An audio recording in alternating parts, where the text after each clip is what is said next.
The Podfather. The Podfather. Nice. My daughter gave me that one.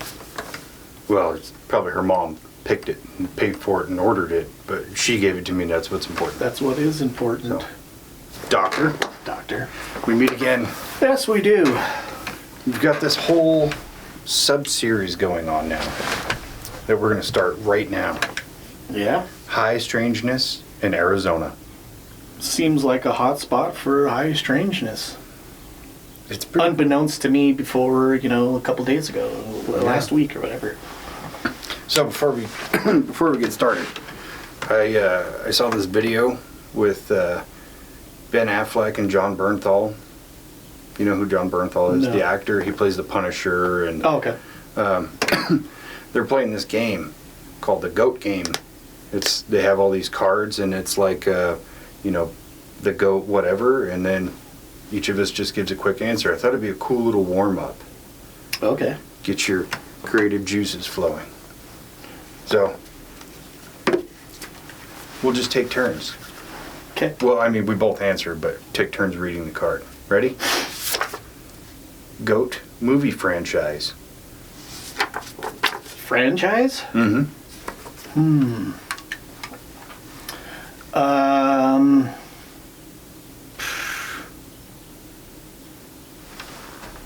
Nightmare on Elm Street, dude.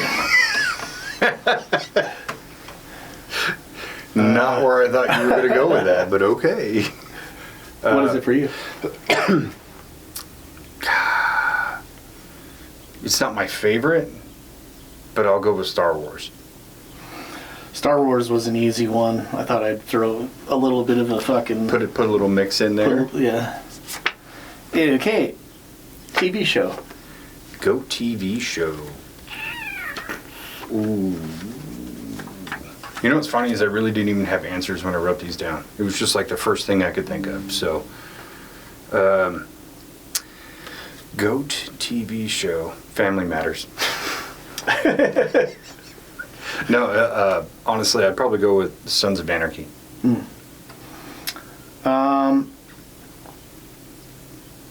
A TV show that I fucking loved, that I think was great, was Last Man on Earth. Good choice. Good choice. Oh.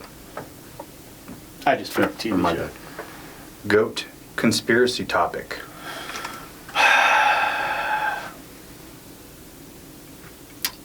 The moon. I put it between the moon and Skinwalker Ranch. Just because Skinwalker Ranch has fuck everything. Yeah. It's got all the stuff. Yeah. But the moon's a good choice. Yeah. Skinwalker Ranch is right up there. Fast food chain.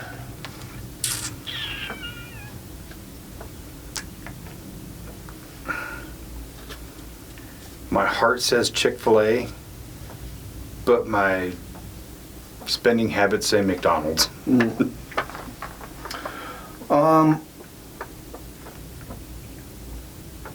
In-N-Out, dude. Ooh. I mean, you go to In-N-Out and there's only like 4 things on the menu. A single, a double, fries, shakes. And they all fuck. Yeah, and they all fuck. GOAT actor. Ooh. Liam Neeson's, dude. Liam Neeson's is my shit. I just remember this thing from Kevin Pollak, and he plays this game with his sons where he picks like an actor or a historical figure, and he has to say a word the way they would say it, and they have to guess who it is. And for him, he stumped his kids with Liam Neeson. He's like, bananas. I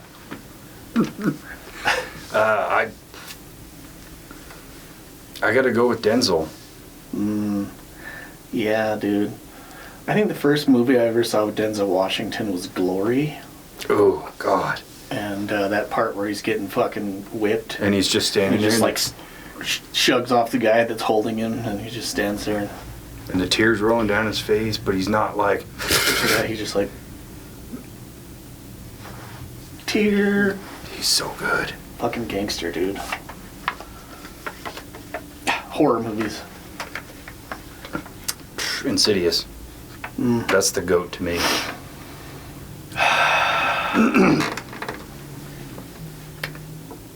The Exorcist. Solid choice. That scared the pants off of me when I was a kid. GOAT album. One of my favorites still, even though it's like out of the main genre that I listen to, is Incubus Morning View. Excellent choice. I gotta go with Sully Erna's Avalon solo album, because it's just like, it's so good, and anybody of any fan of any genre can listen to it and go, this album's fucking great. Yeah. So, yeah. Beer. The GOAT beer. Goat beer, the king of all beers. I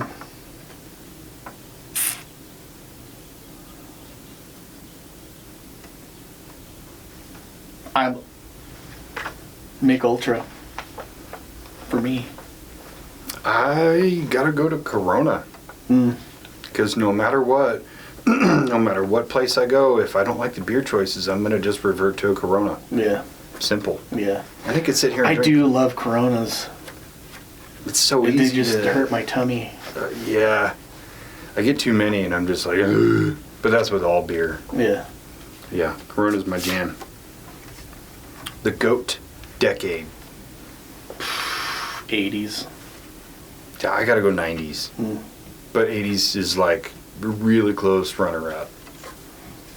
Yeah, 80s for me, I mean, that was my childhood, and it was like so much cool shit was going on. 90s were a little bit more gangster for me, so 80s is where it was for me. Yeah, I was more 90s, the fashion, the trend, and there's so much like 80s fashion that even I looked at then and I went, God, that looks so stupid. Yeah. But it was over the top and it was yeah. fun, so. Movie villain.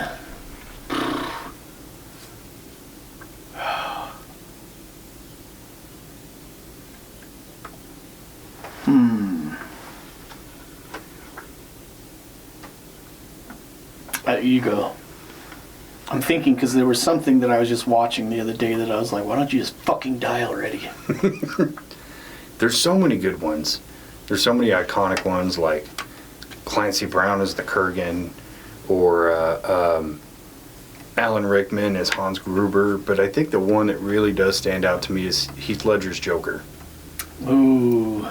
Because he's just so perfect, and you never really understand his motivation for being a villain, or his actual backstory, which the mystery behind that makes it so much more interesting. Plus, he's so fun to watch as the Joker. You know? The little quirks, the mouth licking thing. His I can't remember the guy's name he kind of based the voice off of, but you want to know how I got these scars? Like, has that weird nasally, but his like vocal range changes, and his like quirky movements and shit. He's just top tier. Yeah. Fuck, I don't know, Voldemort, dude. I'll say Voldemort. Because there's like 10 movies, and you're just like, this fucker just keeps coming back. But he's only in like 4 of them. Yeah, yeah. Just the mention of his name is, he should not be named, I should say. Superhero.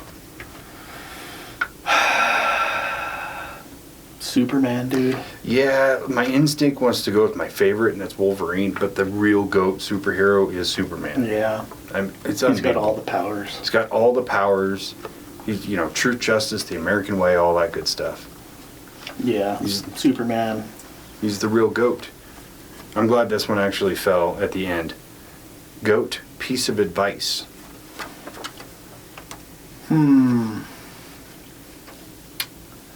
And if you want to say, to quote a really smart guy and say it's either all bullshit or none of it is, that's a great choice. I'll say it's either all bullshit or none of it is. To quote a wise man that I know pretty well. It's it's a privilege to be a friend of that guy. No, honestly, I think the best piece of advice I've ever gotten is something my dad always told me is kind of always remember how much your time is worth. Which is why I don't change my own fucking oil. It takes too much time versus I could just go down the street and it's done in 45 minutes. True. I do like changing the oil though, for some reason. There's certain things that I like dread the thought of doing, and then once I start doing them, I like it. Yeah, I get that. Car stuff is one of those things, even though I most of the time don't know what I'm doing, and I say a lot of expletive deletives. I haven't heard that one in a while. Once I get into it and once I'm done, I feel accomplished. And I go inside and I like walk around with my dirty hands like I've done something extraordinary. Everybody look at me. I have dirty hands. I have walked from the garage to the kitchen to deliver my seed. Oh, it was a fun game. Nice little warm up. Yeah. And I've got some other ones that I'm working on too. But I kind of feel like just to get in and start with a conversation that's easy and you don't need to think about. Yeah. With that said, let's get into a conversation that's not going to be as easy, but we have to think about. But since we're talking about the Southwest, I got to garb up. I got to get in character. Oh, fuck. Yeah. See that? Turquoise, baby. Looks like it's from the heart of Sedona, Arizona. From the heart of Sedona. Which is one of our main topics today, and very interesting place. If you want to get like full Southwest, I got these right here. Oh yeah. I just thought of that actually. There you go.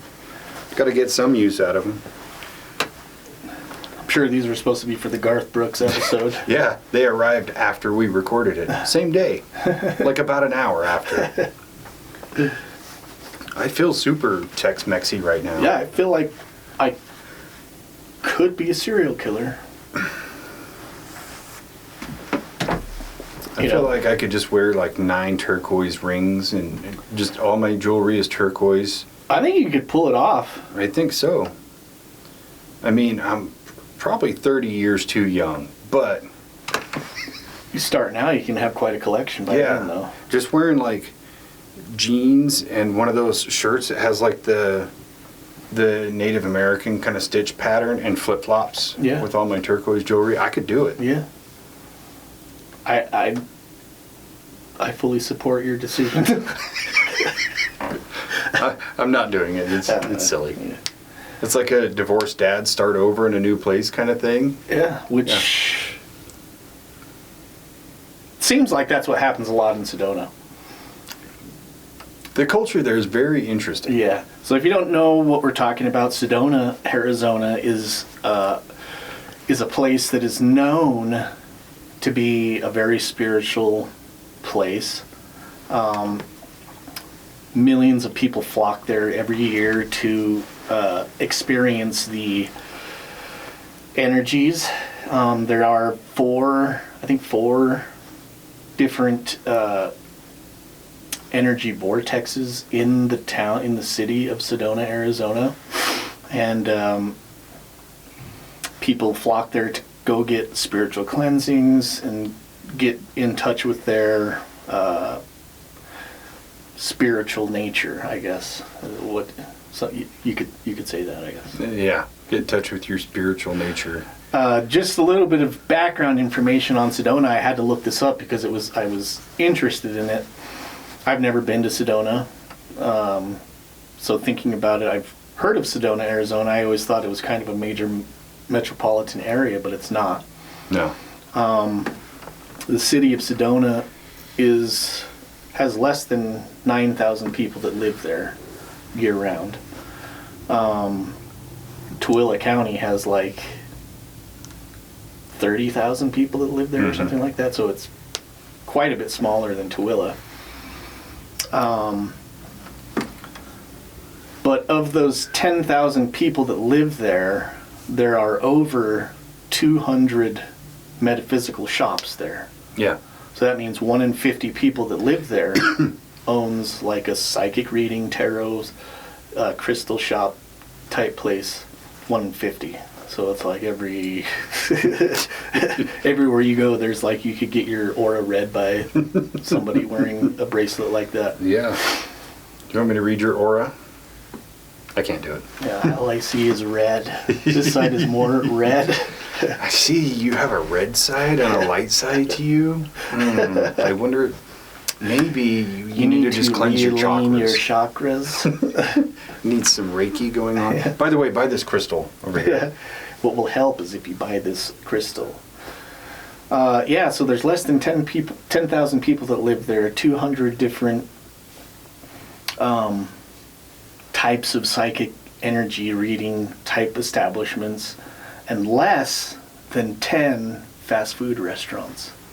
I did see something I thought was super cool. Is the McDonald's there? The golden arches are turquoise. And it's the only one in the world that was allowed to do that. Yeah. You go get your bowels realigned in the Sedona McDonald's. It is kind of cool to see. Yeah. But yeah, it's such a weird, off-putting amount of people owning those shops and stuff. But it's a huge tourist spot. Right. So it makes sense. Like, sometime last year, Ty went there for a vacation. But then he was working with us, and he's like, yeah, I just got back from Sedona. And I was like, oh, dude, tell me all about it. I've always been interested. And he's like, yeah, there's crystal shops everywhere. And then they do like a farmer's market, and they shut down all the streets, and it's most of the vendors selling crystals. Yeah. So, okay. Big Reiki culture. Yeah. But in the nearby surrounding mountains, there's a ton of quartz. Mm-hmm. So it's like their primary export is fucking crystals. Yeah, I mean, that's mainly the city thrives on is tourism. And so, again, it would be like kind of thinking of Moab. Mm-hmm. Moab has a population of about 5,000 people that live there throughout the year. So maybe twice the size of Moab. So not huge, just a small tourist town. And their main export is tourism. And it's mostly people that are coming for that reason. They've heard of the energies there, the vortexes, and people go there to realign themselves, which is cool. It is a very cool thing. And I was watching some different videos. So I've had the most difficult time with this subject, more so than any others, because I'm trying to specify different things to look at, but I keep falling down rabbit holes. Yeah. So it's hard for me to retain enough knowledge on just the thing I was looking at, because it's like, ooh, I want to look at this. Ooh, I want to look at this, And then you stumble across the golden arches being turquoise, and you're like, ooh, that's a fun fact, Yeah. But where was I going with that?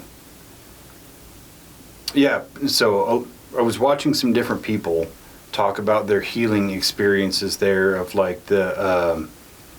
the Cathedral Mountain, stuff like that. And one guy was he was like a Buddhist monk who traveled to Sedona, and then he just stayed there because he found that place amplified his abilities that he learned as a monk. So yeah, watching other people talk about it, and it's like once in a blue moon I'd come across somebody who's like, yeah, I didn't feel shit. I didn't feel cleansed or whatever. Okay, you're probably just an asshole. But everybody else was like, I actually feel better. I thought it was going to be like a woo-woo thing. But I went there and I followed other people's guidance and did all these things, and I actually feel better as a person. So it's like ayahuasca without the ayahuasca. Yeah, and I was kind of looking into the geology of the location, and a lot of it is underground. There's quartz crystal, which generates energy, stores energy, can release energy. On top of that is the red sandstone, which is iron ore, which will amplify any kind of energy coming from crystals, supposedly. So there is the possibility that you could feel certain energies, or you might feel differently about stuff, or you could just be going out there and getting a huge dose of vitamin D and feeling great because you've been out in the sun for a week. Yeah. And you're actually getting the amount of vitamin D that you're supposed to get. Sedona is a lot of sunshine. It's out in the middle of the desert. I was watching one thing. It was like, could it be people that are actually feeling these energies and feeling like they're going to this? There's one of these vortexes, and then you have to hike up to the spot, and then you sit, in the center of the energy vortex for a certain amount of time, whatever you want to meditate and sit there and meditate for. But people that feel dizzy, they might feel drained or like recharged. But could it be that they're just feeling dehydrated? I don't know, maybe. I think about the basic biological factor of feeling cleansed or repaired is, like you said, you're out there in the sun, you're getting all this vitamin D. The weather there is fucking beautiful. It's hard to not feel depressed when it looks the way it does outside right now. Yeah. Or when it's snowing. Yeah. You're stuck inside, you can't do anything. And then those like spring days where it's like unseasonably warm and you're like, oh my God, I feel amazing. Yeah. And then you add into the factor that they have to hike up to these spots, like you're outside, you're getting sunlight, you're Fresh active, air. and the weather is great to look at. Like naturally, you are going to feel better. And it's beautiful scenery, like. Oh, it's gorgeous. Yeah.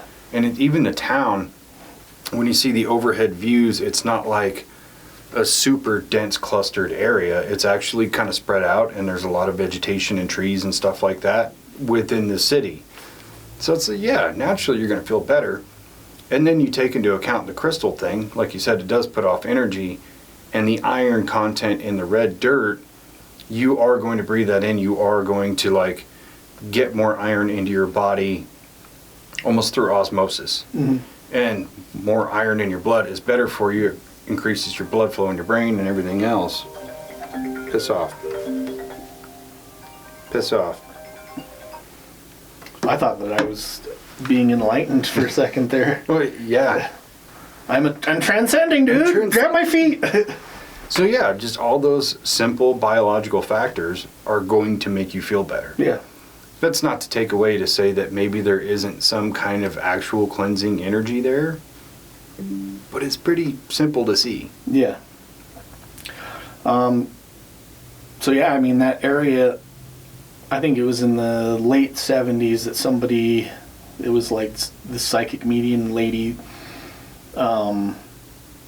said that she was told about these energy vortexes by an entity and told where they were at, and then she started giving tours to people and taking them to these places, and that's how it kind of spread. And then there was a big gathering, it was like a spiritual gathering that took place in like the mid 80s, and then ever since then it's been a really big tourist hotspot for spiritual cleansing and spiritual healing. So yeah, like I said, I've never been there, so I can't say that it's all bullshit, and I can't say that it's 100% true because I've never experienced it for myself. But For sure. There are a lot of people that claim to go there and do feel very cleansed or a lot better. So, well, not just that, it's also kind of become a hotspot for UFO activity. UAPs are seen a lot in that area. And there's so many like debatable topics on why that area would be more prominent than another area, but I would think the crystals alone, the way it's like just putting off energy, out into the ether, would be something that like, if you're an alien cruising by, you're going to go, what the fuck is that? Yeah. Or if it's just something that maybe the alien spacecrafts run off of this certain type of energy that is highly abundant in this area because of the makeup of the way that the ground is made up. So it's almost like a fueling station for energy. Well, I mean, even if you look at like the concept of 0 point energy, where any amount of space in the universe contains a vast amount of energy. You just have to harness it.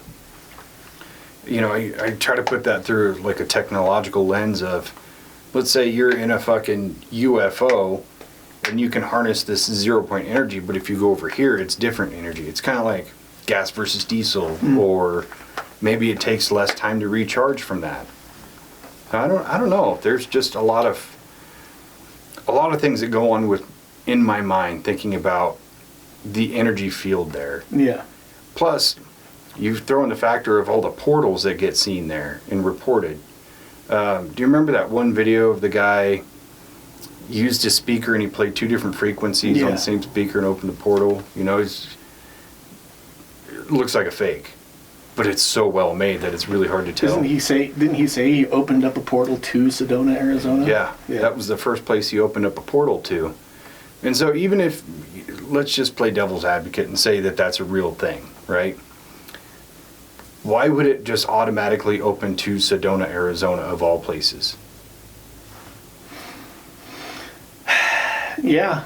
I mean, according to Linda Moulton Howe, who is a renowned investigator of paranormal science. It's super hot, by the way. Yeah. Oh, yeah. She wasn't bad looking back in the 70s. No, yeah. No. Yeah. She was. Yeah. Now she just looks like your grandma. Yeah, yeah. Gilf, I'd say. Gilf. She'd be Gilf in my butt. I'd let her wear my turquoise bracelet. And only that. Said that there is a place just outside of, not too far from Sedona. I think we're going to talk about it in one of our other episodes in this series. But according to her, there are 9 interdimensional portals around the world that the government knows about and has recorded and can manipulate by using energy frequencies to open up to go into these other dimensions. And one of those is just outside of Sedona, at the Bradshaw Ranch. Bradshaw Ranch. Yeah, that is one I want to say for later. Yeah. Just because it's kind of like an episode by itself. Yeah, I just had to put that in there since we were talking about why there would be portals there. But according to her, that's one of the places that the government uses as a portal. Mm-hmm. I wonder what the other 8 are. I don't know. I think one is Rendlesham Forest. Makes sense. I don't know about the others. Mount Shasta, maybe. Yeah, I imagine one of them is probably the Bermuda Triangle. Yeah. Just guessing. Yeah. Maybe the Alaska Triangle. Very well could be. Spaceships come in triangles also. They do. But yeah, someplace I would like to go and visit there. I got to save up some money. Apparently, it's a little pricey to go there, and yeah, especially if there's only less than 10 fast food places. I can't eat at a rich place every single day. No, that's definitely you got to stop at the grocery store and you can get some bologna and cheese. Yeah. Yeah. I was looking up like statistics for like Airbnbs, like how big is the tourist market there, and it was like 16% of all houses are Airbnbs. Jesus. In that city. So it's like there's a lot of, and it's like 7,000 homes or something like that. So 16% of those are actual full-time Airbnbs. And they're probably always stocked. Probably. Jesus. Yeah. I get it for a place like that, but I think Airbnbs have just devastated the housing economy. So hearing that number just makes me wince just a little bit. Yeah, so what do you think? You think you'd like to go there and experience? Oh, 100%. Yeah. I'm pretty open to like any one of these places we talk about. I want to go to. I want to see it for myself. I want to experience it. I am more fascinated by the idea of the cleansing part. like, yeah, the UAP stuff is cool and the portal stuff is cool, but for me as a person, I'm much more interested in that. Mm-hmm. And I would love to see for myself if I went there and I actually felt cleansed and felt better, while still accounting for like the basic biological facts that we talked about. Yeah. Because, you know, sometimes you go to a place and the energy feels different. You know, you go to like a haunted hotspot and you just feel like, you know, there is something paranormal here. So I would love to see for myself, if I go there and I go, wow, the energy here is just like electric. I would love to. Yeah. Another interesting thing that I looked up was the median age of the average person that lives there is 59 years old. Yeah. So, little older people live there. Probably a lot of them are retired. Yeah. And well off. So, in a town like that where there's low stress, a lot of money, like people don't have a lot of cares, like the vibe is probably going to be a lot less stressful just everywhere you go. Yeah. Plus you think about the fast food thing, where I can't remember how big the town of Sedona is, but you can imagine it's a few miles wide.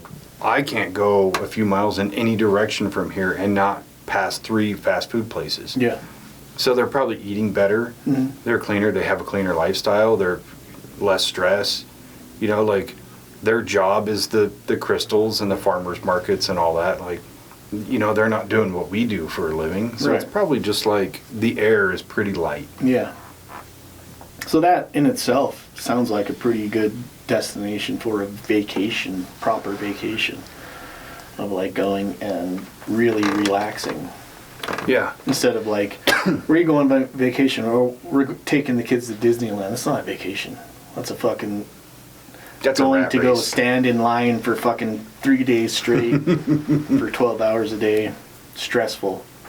Yeah, it is. Especially when you have several children and oh my God. Because I was thinking about taking Elsie to Disneyland next year, but just me and her. Yeah. So it's simple and easy. Like, I'm going to pay extra for the fast pass so we could just go ride to ride. Yeah. Now, the one time we took all 7 of us was just like, this sucks. Yeah, we took our kids probably 5-6 years ago. And even that was just like wrangling everybody, getting everybody up, getting everybody ready, Yeah. going to the park, keeping everybody together as we go on. Yeah, it was stressful. Yeah, I think you should just have like a lottery for your kids. Like, hey, I'm only going to take one of you to Disneyland next Yeah. year, and a bit based on your grades and Yeah. how well you do your chores and shit.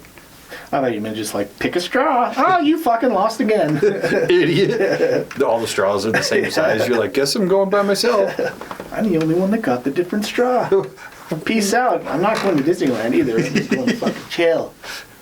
Yeah, if I was going to go by myself, I'd probably go to like Universal Studios or something, where I would have more fun as an adult. Yeah.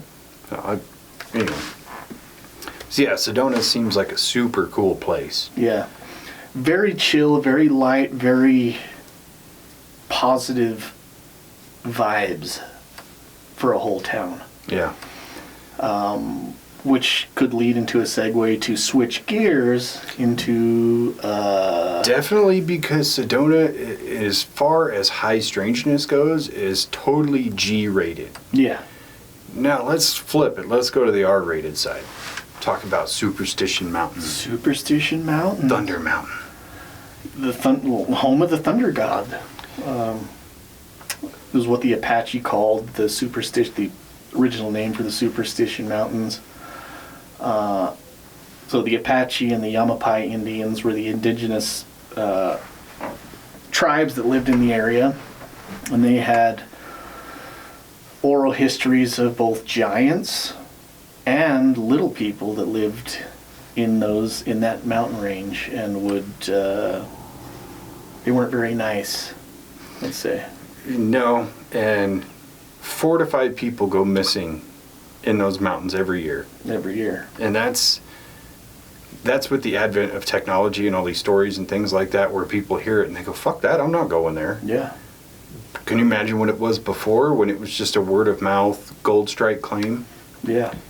The what do they call it? The Dutchman? Lost Dutchman. The Lost Dutchman's treasure.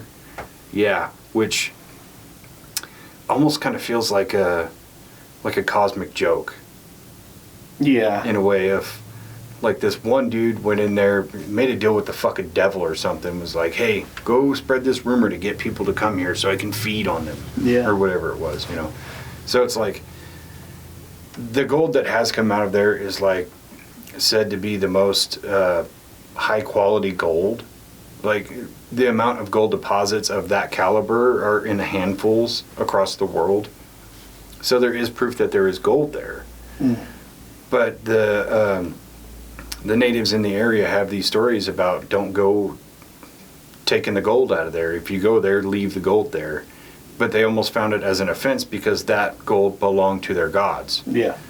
So the natives, especially the Apache, they would find out people stole their gold and they'd kill them. Mm-hmm. So it's, this whole fucking area is just blood soaked. If it wasn't the like cryptid aspect of it, it was Native Americans. Yeah.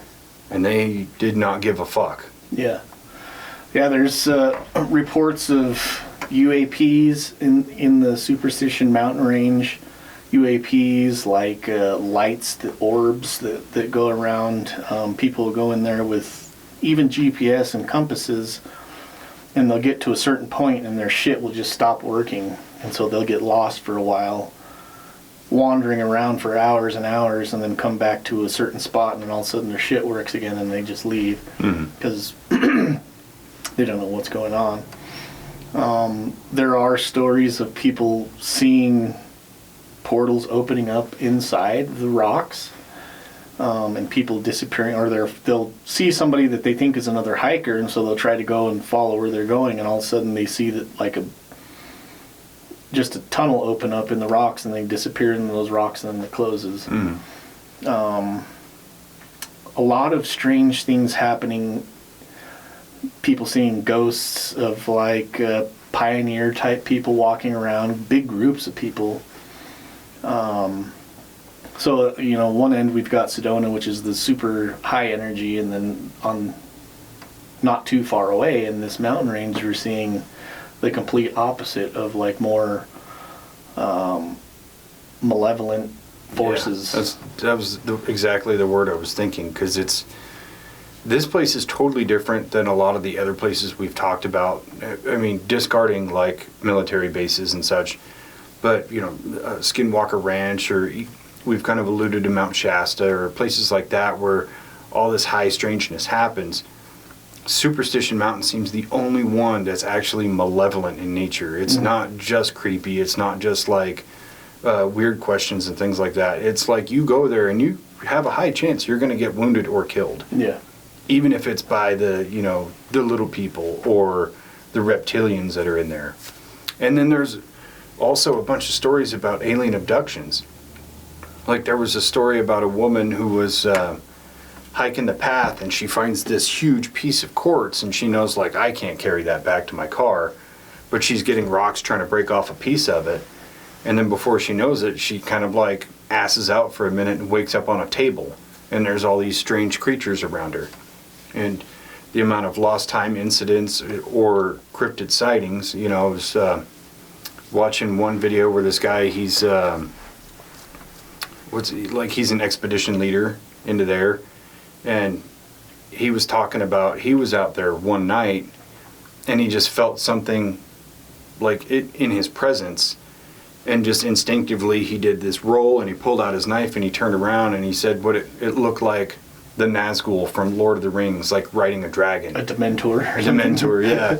He's like, and what really threw me off is when it passed, I could feel cloth touching me. So it's like, it's wearing clothes, but it looks like it's riding this big fucking dragon. Yeah.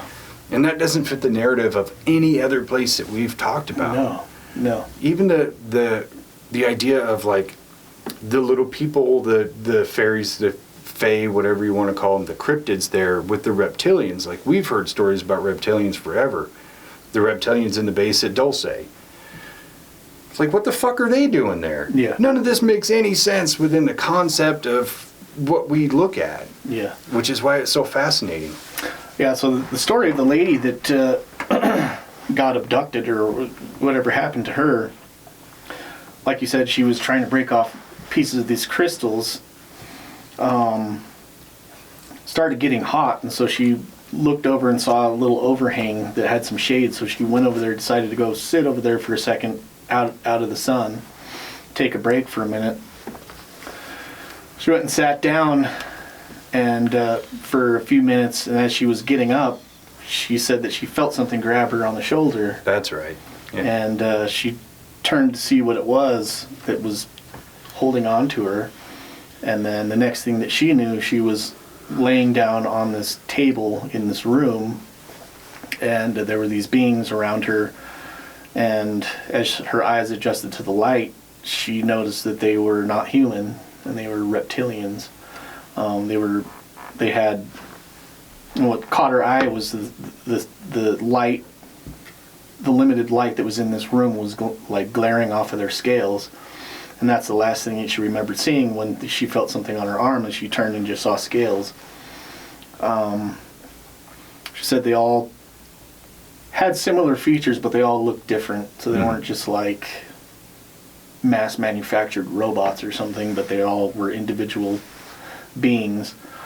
And then she was trying to struggle to try to get away, and one of them pulled out something, a device, and shot a blue beam of light at her.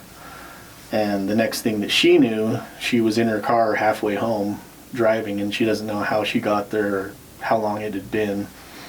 But when she got home, she felt so sick and like beaten down that she didn't get out of bed for a couple days. And it wasn't until a few months later she started trying to remember what happened, and went through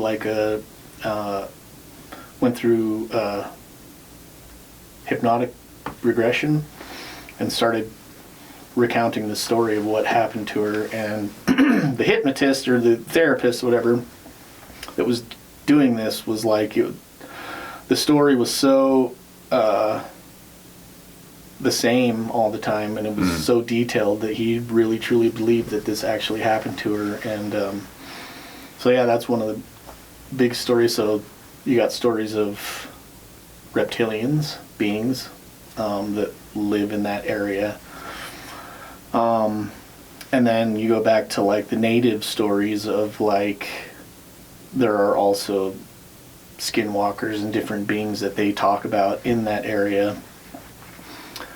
The Yakaka?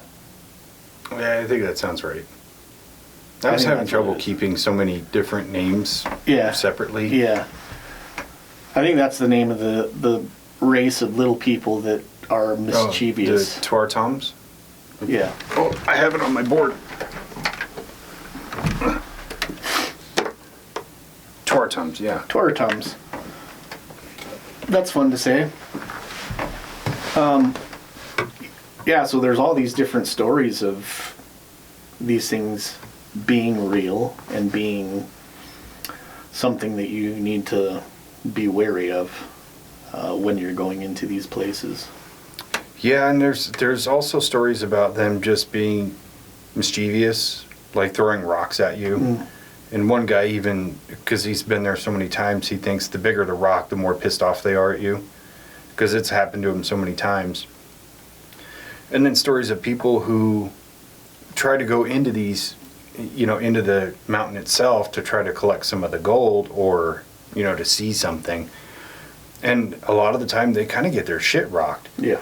And it starts as something as simple as like, I turned and there was something right in front of me and I panicked and I fell and I rolled down the hill. Like, those are the easy ones. To me, the bigger question is the people who disappear in there, because it's not this huge mountain range. It's not like Wasatch or the Ochres or whatever. It's not quite that big. So it's like where are they actually disappearing to? Yeah. You know? You see the disappearances in the Grand Canyon, you go, it makes fucking sense. That's a huge place. Yeah, and some of the people that go missing, they'll find the remains of these people years later. And some of them are like, they'll find the body one place and then they'll find the head placed somewhere else miles away. So it's like,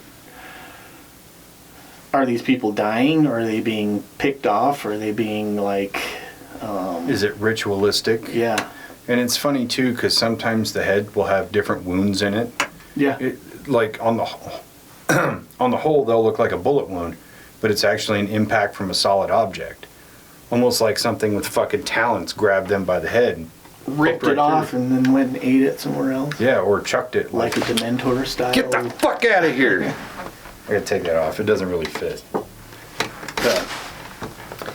Yeah, that is so weird to me. Or maybe it's like the Tooth Fairy demons from Hellboy. Like they'll eat a person, but they eat the teeth first. So maybe they just like take this head off, and I'm gonna take it over here and gnaw on the brain, you know. Or that's where they poke a hole, put a straw in there. Killer Clowns from Outer Space style. It's so strange. Sip time. Sip time.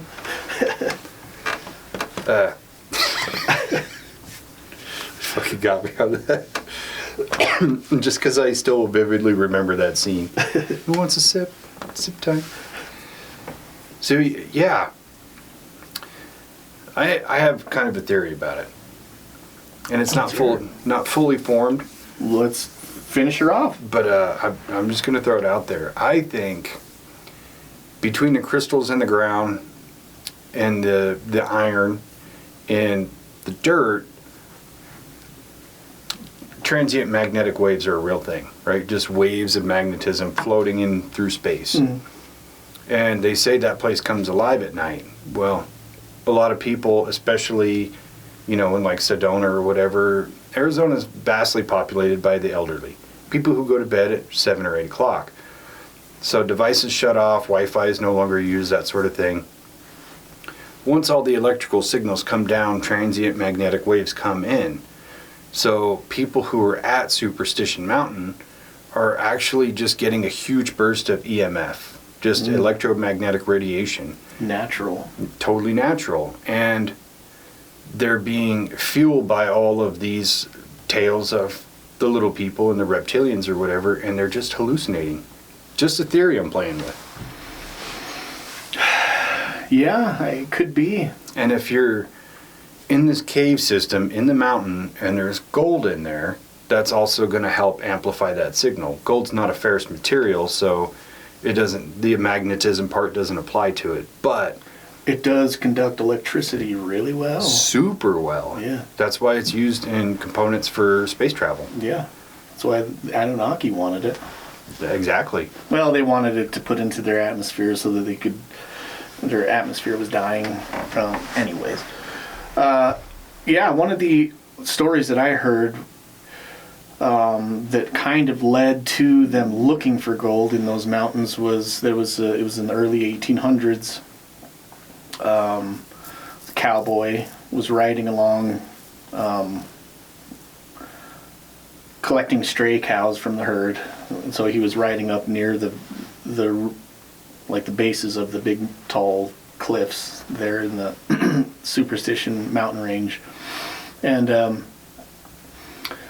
it was like midday and he was getting hot, and so he went up, found this little shady spot. He was going to sit down and take a break. So he sat down, started drinking from his canteen, and I was sitting there for a minute, started feeling like he was dozing off. And just as he was about to fall asleep, he noticed something moving, and so he sat up and he looked over, and he saw, it was like 8 or 9 little people. First he thought they were kids, but he was like, they can't be kids, they have beards. They all had big long beards, kind of looked like gnomes, I guess. They were walking along kind of one of the ridges up above him, and so he jumped up to his feet and started kind of following along as they're higher than he is. He's underneath them, kind of watching what they're doing. And he said they came to a crack in the rocks, and they're all single file walking, and as they got to the crack, they turned sideways and went in, like, just kind of disappeared into the rock cliff face, and all of a sudden reappeared down to his, where he was at, down on the ground level, and started walking off into the desert. So it was like, see him like go into this spot, disappear, and then reappear down here, and then kind of like they were using an invisible elevator or something. So he was just like, what the fuck is going on? And so he started walking towards them, and all of a sudden the one that was in the front turned around and saw him. And then it was at that point he noticed that he couldn't move. He was kind of immobilized. So the guy came up to him, put something into his hand, and he said he could feel it in his hand. It was heavy. He didn't know what it was. He couldn't move. He couldn't like look down to see what it was. And then the being turned around, and then they started walking off. As he regained control over his body, he looked down to see what it was, and it was a big piece of ore in his hand that had a big streak of gold through it. Yeah. And by the time he looked back up, they disappeared. These beings had disappeared. So like he was looking at it like, you know, didn't know what had just happened or why it happened. So he jumped back on his horse, rode back to the main ranch where he was staying at the whole time. He kept putting his hand in his pocket just to make sure that he wasn't hallucinating this shit. Got back there, told everybody what happened, showed him the rock, and then that kind of sparked the whole gold rush fever into these mountains. Yeah. Cut to a few decades later, and then this Jacob Walls guy goes in there. That's the Lost Dutchman. Supposedly finds this mine, and they start like pulling gold out of this mine. And according to that legend, they filled up like 10 or 12 satchels, horse satchels, full of this gold, and were taking it out of there, and then they got ambushed, and then by Apaches, and then nobody knows what happened to the gold. Decades later, they said that they found one of the satchels full of gold, and supposedly there are still between 10 and 12 satchels still out there somewhere. That's why people still go gold hunting for these satchels in those mountains. Can you imagine finding one of those now, especially with that gold being that like premium Colombian gold, you know? Yeah. And finding that, and it's like, I'm fucking retiring. Yeah. And then you die from all I have to do is get out of here alive. It's a race against time. Yeah. Be like very Indiana Jones-ish. There's I've got a hat. a movie right there, dude. You know, I just need a leather jacket and a satchel. And a whip. And a whip. And a revolver. But I'm only going to bring like 2 or 3 rounds. Yeah. That's all you need. Yeah. Yeah. I'm going to have my dad dress up as Sean Connery, ride in my sidecar. I'm about it. Yeah. It is strange when you think about the aspect of like how malevolent these creatures are. But this one cowboy, they were like, here's some free gold. Yeah, but are they doing it to show them that there's gold there? Or are they doing it to be like, there aren't that many people, we're running out of food. Exactly.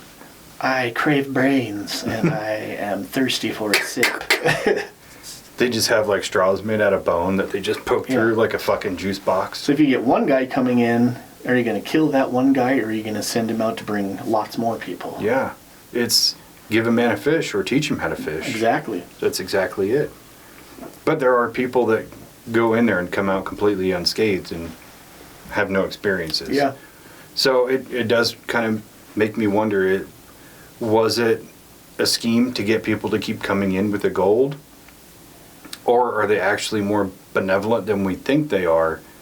And it's like, hey, we're going to gift this humble cowboy this gold. or some of the people who have gone in and actually gotten the gold and walked out, is it, you know, some kind of intrinsic value of, this is a good person, I'm gonna let them have the gold. Yeah. Or, this guy is a fucking asshole, we're gonna eat his brains. Yeah.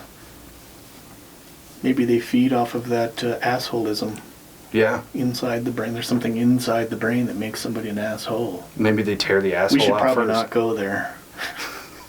We're gonna get our fucking brains sucked out.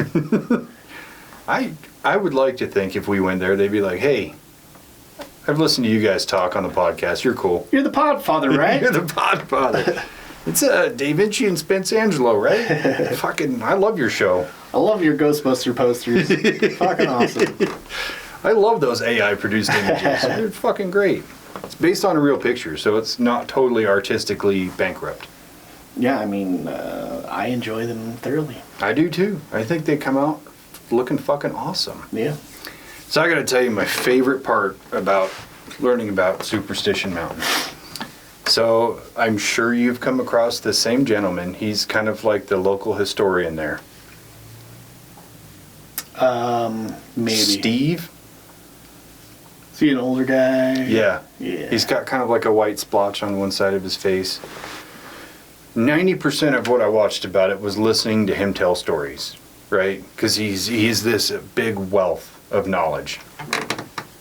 But I watched probably 3 or 4 videos of this dude before I even figured out his name. And I was like, this guy reminds me of somebody. I can't quite place it. And then it hit me. Do you remember the video? Not the Sally House, but the one. Yeah. Yeah. And then I found out his name is Steve, and that guy's name is Steve, and they even sound similar. Yeah. So they're probably related. Yeah. But one of them is a real dude, and the other one is absolutely full of shit. And I'm watching, and I start watching it, and I'm getting flashbacks to that guy. And look, this is a demon doll from the ovens at Auschwitz and shit. And you're like, what the fuck are you even talking about? Oh my god, dude! I couldn't help but draw the parallel there. I did watch one.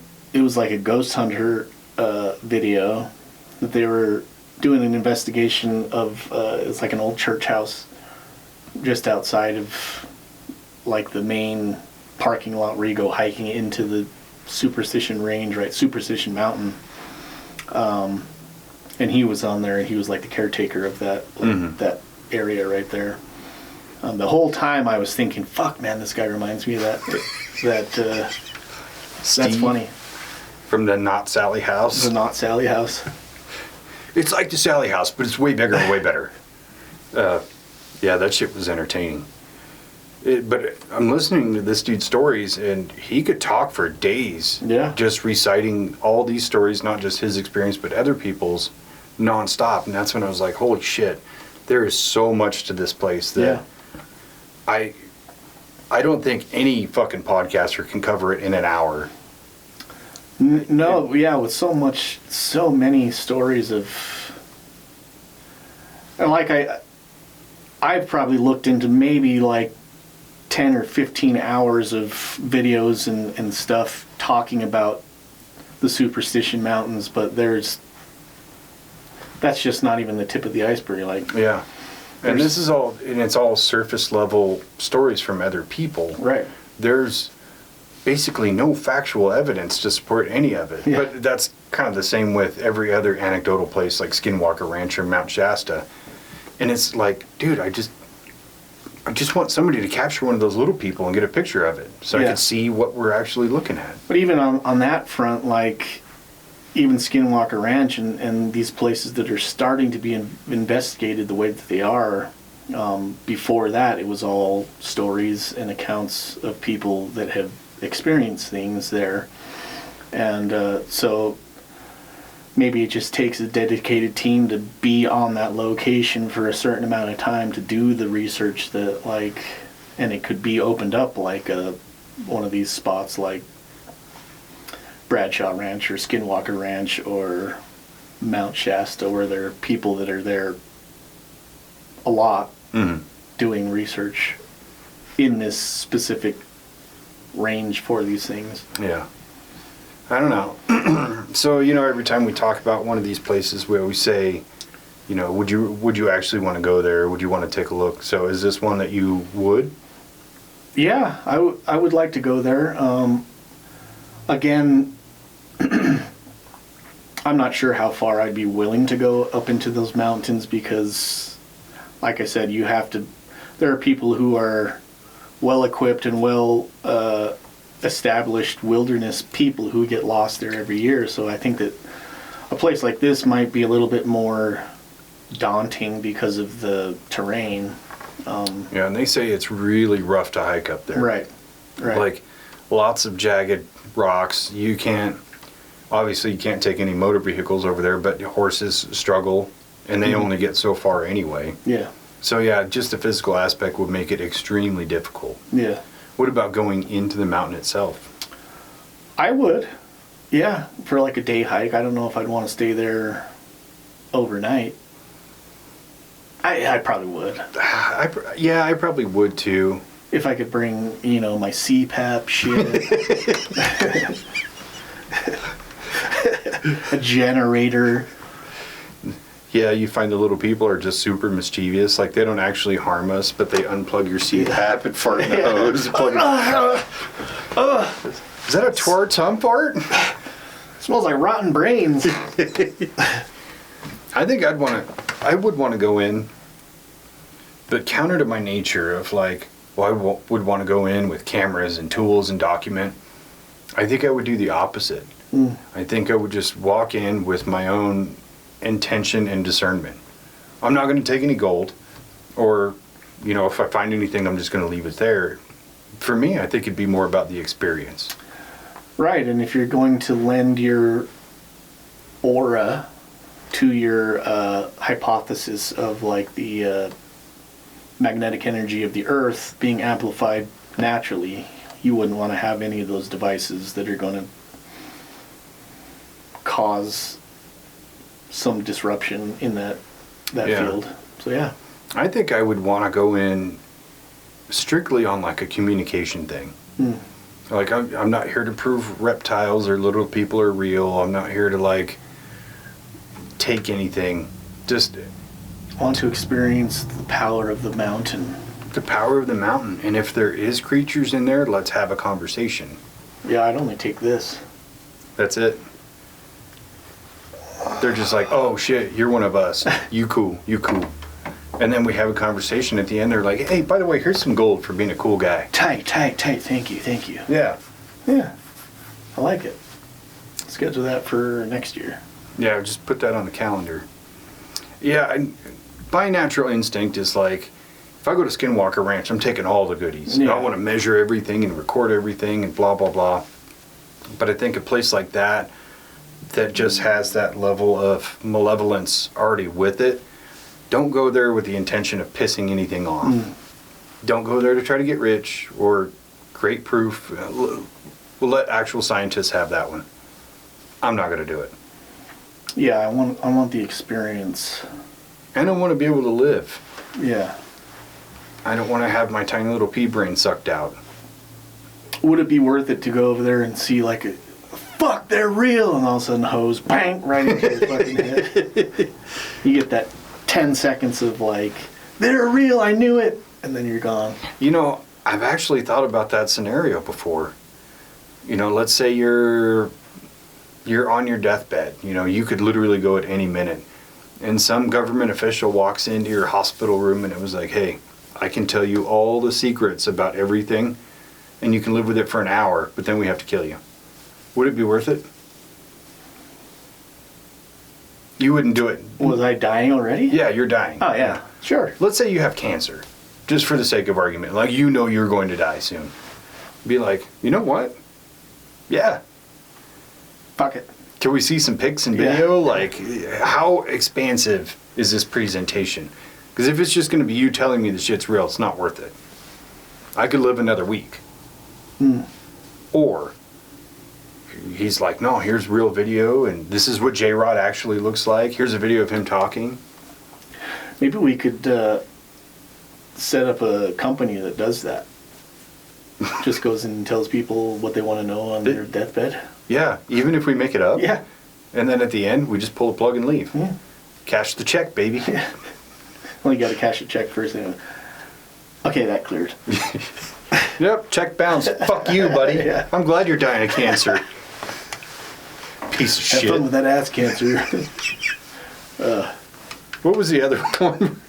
What was the other one we were going to throw in this episode? Phoenix Lights. Phoenix Lights. Okay, so I was trying to remember if it was Phoenix Lights or Travis Walton. But so the Phoenix Lights, I didn't do any more research on because I've heard this story dozens and dozens of times. So for anyone who doesn't know what Phoenix Lights are, in 1996? Seven. March 13th, Oh. 1997. So you were A junior in high school. 17. Yeah. Just turned 17. Fucking Pisces energy. It was like a week after my 17th birthday. Yeah, dude. Pisces energy. See, I'm also a water sign. I'm a Cancer. Yeah. Yeah, I don't totally buy into the astrology thing, but I'm learning a lot about it. Anyway, this big V-shaped craft was seen above Phoenix, made no sound, had a series of lights on it.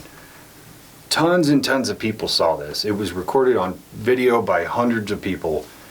And all these people are asking, you know, what was this? Was it a UFO? Was it blah, blah, blah? And the mayor of Phoenix at the time is trying to quell it and like, yo, we're going to probe for information and whatever. And then they have, what do you call it?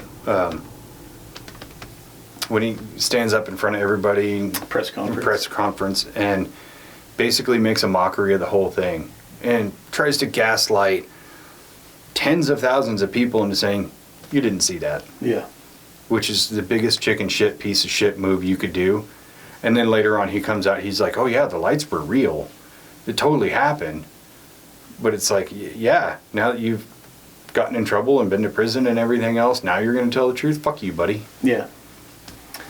Yeah, it's one of the iconic UFO stories that was witnessed by, like you said, tens of thousands of people. It went over major metropolises. So they had this thing, recorded sightings of it over 300 miles. Yeah. Of people seeing this thing go, and they're saying it's like a mile wide spacecraft that's blocking out the sky behind it. And it was in the air for between 7:30 until 10:30 at night. So over 3 hours, this thing was floating over Phoenix, which is a huge city. Well, and you're also violating airspace laws. Right. Because they have an international airport there. Right.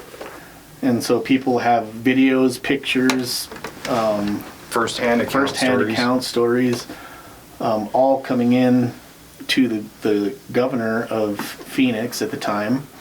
And yeah, like you said, he goes on the news the next day to do a press conference of like, because there's so many people that are calling this thing in and saying, what the fuck is going on?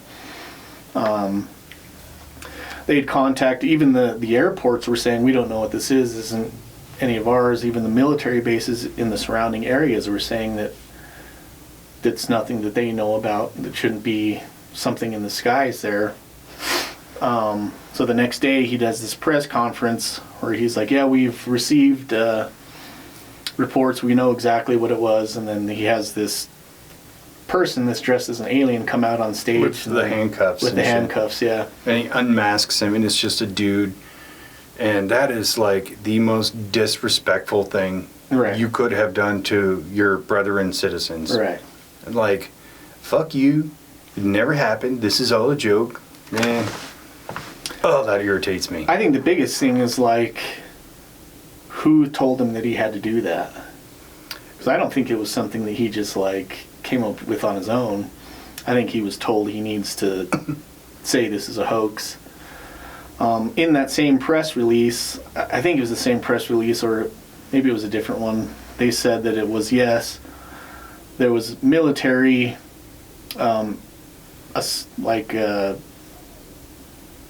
activity or whatever. They're doing something, and they were dropping flares in the sky, and they're saying that's what people were seeing with these lights, where these flares were just dropping slowly out of the sky. Sure. But it's like, no, the people saw distinctly a V-shaped pattern moving all together across the sky, not falling down. So that was the story. It was these flares, and that's the official story. Yeah, which is absolute horseshit. Absolutely. And the mayor, or governor, or whichever he was in some legal trouble at the time that happened. So I 100% am on board with you that somebody made him do that. Yeah. And he mostly got out of it, and I don't remember what it was. It's so unimportant, because just putting that variable into place that he was in some legal trouble. Hey, man, you want to get out of it? Pay the piper. We can help you. You just have to say a few things that we want you to say. By the way, here's a costume. Put it on that guy right there, and this is how you're going to play this out. Yeah. And then later on, when the trouble came back and he actually got in trouble, now he wanted to change his story. Yeah. So yeah, I think it was like 10, 15 years later, he came out and said... It was a long time after. Yes, the lights were real, and yes, I saw them personally. Yeah. Like he saw what it was, and he said that it was a giant craft in the sky. Looked like it was probably a mile wide, V-shaped craft in the sky, and there was no real suggestion of what it was or what it could have been. Yeah. Other than extraterrestrial. And the fact that it had no sound is super interesting, because every time you hear about one of these crafts, like, it either had no sound or it put off like a faint electrical buzz sound, like a that's it. Or you'll see people talking about their experience with the UAP just go right past them, nothing. They didn't even hear the air move. So that begs the question, and I'm going to ask you first, do you think it was actual extraterrestrial or a reproduction vehicle? Well, a few months ago, I was listening to this guy that was on the Danny Jones podcast, and he claims to be somebody that has been working in aerospace technologies for decades and stuff like that. My phone just dropped out of my pocket.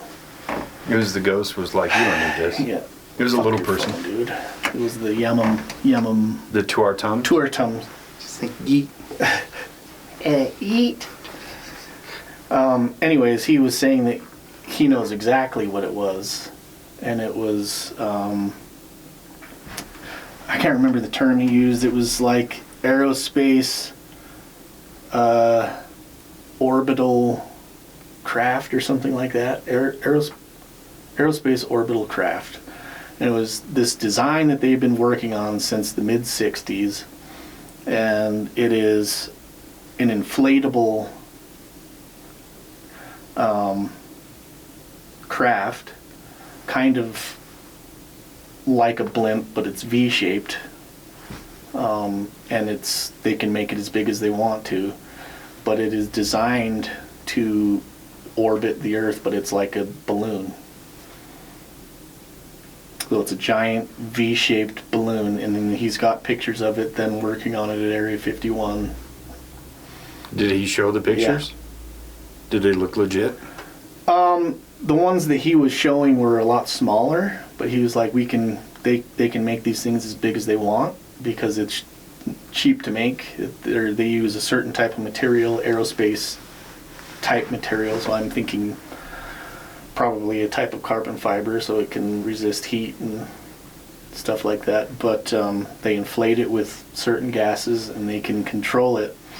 So he said what happened was they were testing this thing at Area 51, and usually they'll have it on a tether and then they'll put it up in the sky and they can kind of control it, but it's on a tether.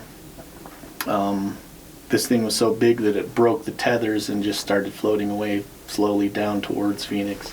And they didn't recover it until after it got down by Tucson. That was his official story. Man, I am on the fucking fence. Because there are aspects of that make sense, and then there are aspects that don't. He kind of went into more details, like talking about why it was the shape that it was, why That's why it was floating so slowly, because it was just being carried on the wind. Why it was so low, because it was not being regulated by the gases weren't being manipulated, because they lost control of this thing and it was just kind of floating freely. Interesting for sure. Fuck. Before I pass judgment, I'll have to watch it. But something that does work for me is the idea that it's inflatable, as hokey as that sounds. But if you were going to create some kind of vehicle using anti-gravitics, maybe not even anti-gravitics, electrogravitics maybe, where it is resistant to all forms of physical contact and things like that. You know, because you think about the UAPs and how they're transmedium and how they don't fly traditionally the way we think of them. They just manipulate, you know, the atmosphere and the gravity around them, so they're unaffected. So yes, an inflatable thing of that size seems fucking stupid, but if you had to take it down and conceal it really quick, being inflatable makes sense. Yeah. Land it somewhere, quickly deflate it, and then you get your team out there to gaffle it up. It would take a shitload of people if it's a mile wide. Yeah, he even says that these things, they're making them out of exotic materials so that they're self-healing. So like if it gets punctured, it'll seal itself up somehow. Kind of like the material that'll, what was it, Mac Brazel found at the Roswell? Mm-hmm. Where it's like The foil. He tried to burn it, wouldn't burn, crumbled it up, opened his hand, it would reshape. So I buy into that too. There's just some aspects that just don't fit for me. Yeah. But the thing that I always questioned was if it was like a military thing, like a reproduction vehicle, why would they fly it over Phoenix? But the tether thing does make some sense on that. I don't know, man. I'm just so in the middle on this. I could go either way with the right information. Yeah. So for me, it was like, okay, so he does have photographic proof that they are testing things like this that look very similar to what was reported in the sky. The photos that he has look like they're pretty recent. So is it something that they're have been working on and that's what was seen, or is it something that they are trying to replicate because it was something that was seen, so they're like trying to mimic what has already been seen? I don't know. Again, that could go either way. It still is a very interesting concept to me. Yeah. That the government has reverse engineered so many technologies from, I'll say, otherworldly species, which could mean dimensions or time or whatever. I find it hard to believe that there would be no fail-safe to keep it from floating over a metropolitan area like Phoenix. Yeah. Somebody got fired that day. Yeah, and to let it there's probably a lot of space in between where Area 51 is to the point where it's over Phoenix. That's a lot of time. Yeah. To catch up to this thing and fucking bring it down somehow. It doesn't seem like it would be, if it's an inflatable type thing, 300 miles, over 3 hours, that means it's only going about 100 miles an hour. Yeah. But it just hovered when it was over Phoenix. Yeah. And it moved super, super slow. So is that like the point where they got control of it and they were trying to slow it down and redirect it? Or is the story just horseshit? Well, I kind of wonder, what something that large would look like moving at 100 miles an hour. Does it look like it's just moving really slow because it's really fucking big? Or is it actually just moving really, really slow? I would think if it's an inflatable, dirigible style, then it's going to move slow. Yeah. But that's only from a human concept of that technology. You never see a blimp that's just zipping along. They just coast ever so slowly. Well, I think that in that clip that I was watching, he says that these things are designed to be put into low Earth orbit, and they can travel like 17,000 miles an hour once they get into that space. Which is 17,000 miles an hour. 17,000 miles an hour is the speed of the Earth's spin. Yeah. So I think it would have to be able to travel at least that fast. Not just to be ripped apart by the atmosphere. Yeah, because the air up there is going to be vastly thinner. But where it was like lower above Phoenix, because what did they say it was, like 2 miles up or something like that?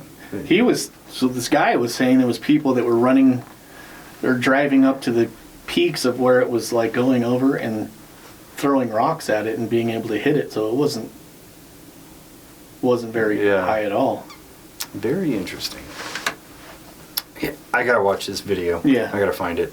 So let's go back to Superstition Mountain for a minute. Do you think that the creatures and the cryptids there are a real thing? Actually, let me rephrase that. So we've talked about Skinwalker Ranch a lot, and there are sightings of Bigfoot and skinwalkers and everything else there, and we're kind of on the same page that that stuff is real. It's really happening. Putting it through that lens, do you think it's the same at Superstition Mountain? I think so. I think that, especially within the reports of seeing portals and stuff like that opening up, if the energy is such that it is manipulatable,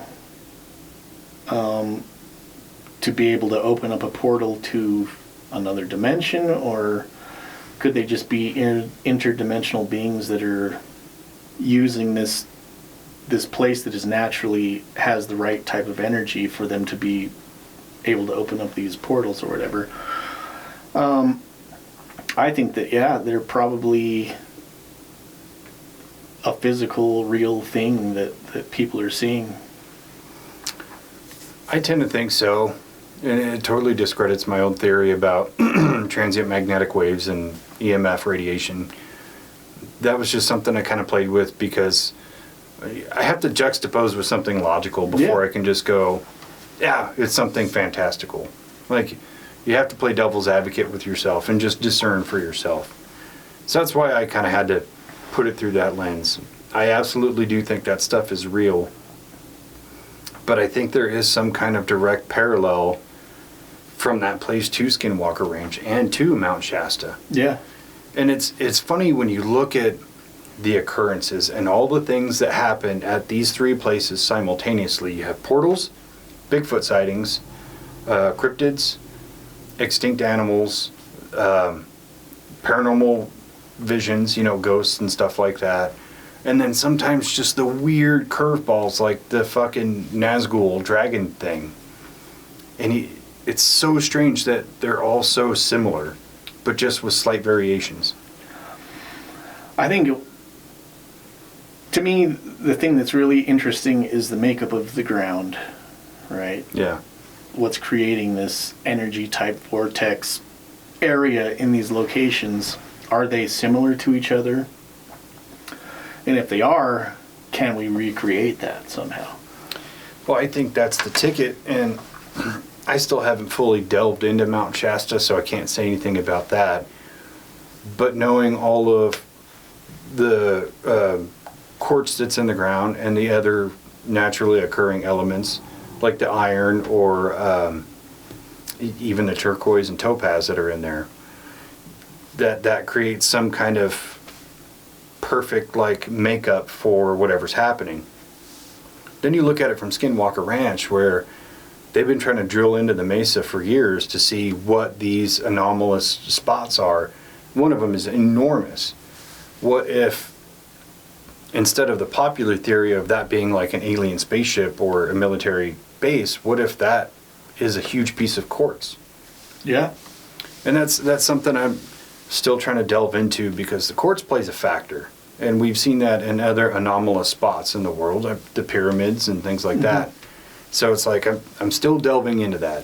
I kind of think that because this is going to be kind of a mini series of however many episodes it takes, at the end I'm going to share all the things that I'm working on, because the quartz is part of that, and I got some maps and stuff that I'm working on, but it's like I want to get all the information out first. Yeah.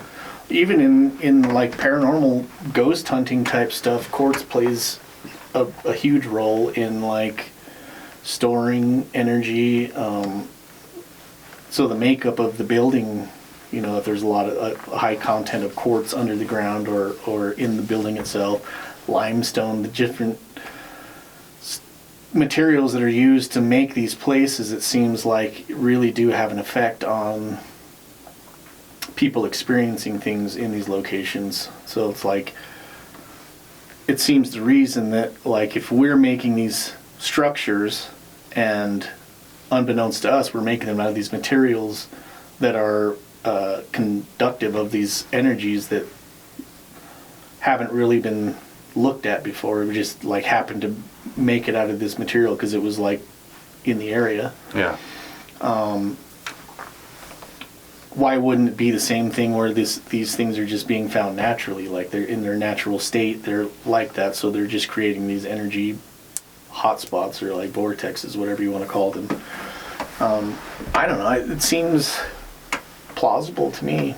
Well, even looking at the crystal skulls, like a couple of those are made from quartz, cut against the grain with no tool marks, or the work that's being done in the tech world where quartz is becoming a new system of data storage. Yeah. Like, I don't know if you've seen it, there's like one quartz storage unit that it will hold like the entirety of the human knowledge on this one little tiny piece of quartz. Really? Yeah, it's insane.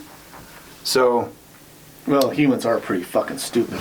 We are pretty... I mean, I'm Kryptonian, but from an outside perspective, humans are kind of silly. Yes, humans are pesky little... Just...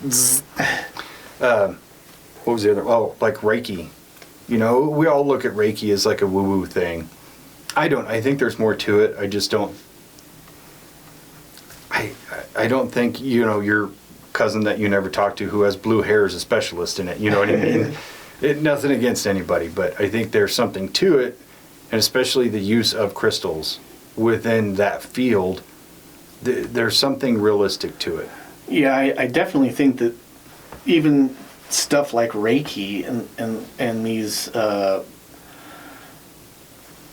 more psychedelic type belief systems or energy manipulation type of things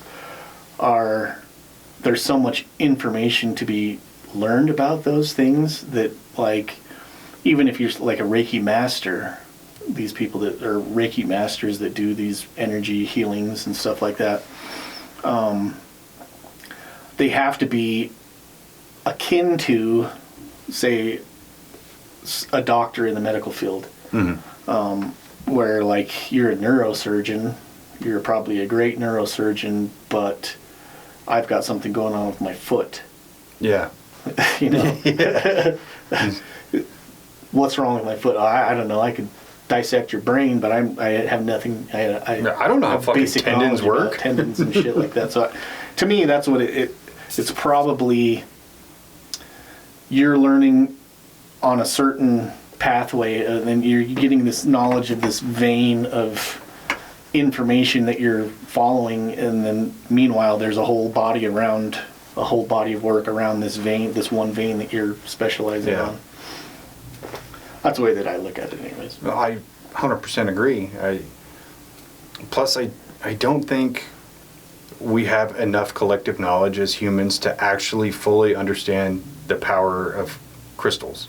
Yeah. I think because it's so stigmatized as woo-woo and all that mainstream scientists, they're not going to put a lot of effort into it. Especially because of, like Travis Taylor says, we've bottlenecked science so much that we took the human element out of it. And things like belief systems or, you know, spiritual energy and all that don't play a factor in science.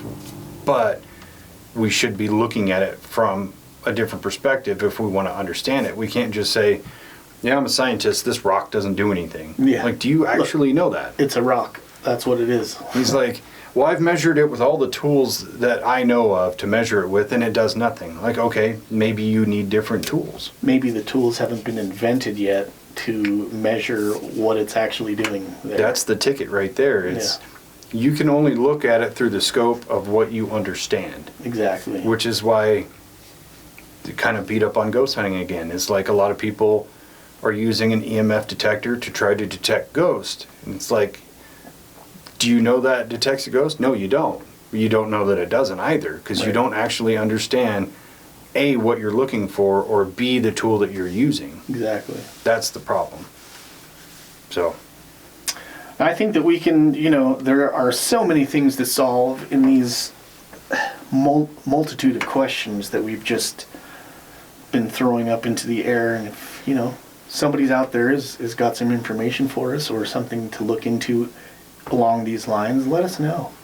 for sure, put on your turquoise bracelet and Your hit us up. Western style hat. I think I might have this thing on backwards. I know, so I'm not a hat guy anyway, but this is... I think that you should be. Sure, yeah, I think I'm rocking it. Yeah.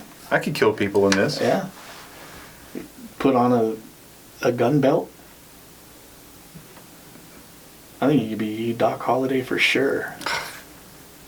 I'm a daisy if I do. You could be my Huckleberry. Absolutely. I think I'm just having a problem because they tilt my head back and the back of the head bumps into my hoodie. Not used to that. But, cowboys didn't famously wear hoodies. True, and that's why they all wear their hat like this. Yeah. But I'm sure you'd be grateful for it, if you're on horseback and in the roasting sun and keeping that sun off the back of your neck. Yeah, I'd get Maybe that's where the term redneck came from. Probably. Could be. I mean, I don't think you'd get a redneck from cousin fucking unless you're doing it in the sun. And I know those two terms are related. Yeah. Me personally, if I was going to do cousin fucking, I'd want it to be in the sunshine. Just for the experience. I'd want it to be in the dark, so I could just have plausible deniability. I didn't know it was my cousin. The fact that she was like, yeah, give it to me, cuz, is unrelated. Yeah. Anyway. Yeah, we've got so much more to cover. Get that shit, brother! Pound it, brother. Shit, that's the wrong sibling. Yeah, we've got so much to cover in this, mini-series thing, but I really like this. Yeah. And we have to be very directional about it because there's so much shit. Yeah, it was a hard web to weave, to pluck those strings one at a time without, grabbing it all and pulling it in. Yeah. Plus, it's kind of a good soft launch for when we do Utah. Yeah. Because I think Utah honestly has more. I'd be willing to bet that if you really look into each state individually, we might be able to do a whole series on just every state one at a time. We can really just stretch the longevity of this show. Yeah.